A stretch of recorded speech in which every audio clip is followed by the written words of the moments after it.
ধুক ধুক আওয়াজে বুকটা কাঁপতাছে, জমতেছে ভেতার মরণ কামড়। এই কেমন আবেগে সাইমন কবি যখন ঘোলাটে পরিবেশে দিও এই উত্তর। মন বসে না কোনো কিছুতেই, মেনে নিতে পারছি না ব্যর্থ জীবন। ভাগ্যের গায়ে চোর মেরে অশান্ত হয়েও যাবে কবি সাইমন।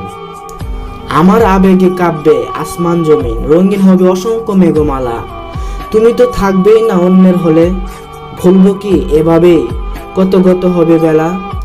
জানতে যদি একবার আমার ভেতরের স্বপ্নের জগৎটাকে, বুঝতে তাহলে আমি সেই কবি যে সব কবিতার ভাষা লেখে। কেন এমন করেছো প্রেমিকা, কি কম ছিল এটাও দম ফাটা অবিচার। একতরফা প্রেম বড়ই অদ্ভুত সুন্দর, কিন্তু আমি জানি তুমি আমারই তো হবার। কেবলই অসহ্য সুখে বিভোর হলাম তোমার যন্ত্রণার প্রেমেরই বাগানে। কবি বলেই কষ্ট দেই মন, খারাপ লাগতাছে ভীষণ এই জীবনে।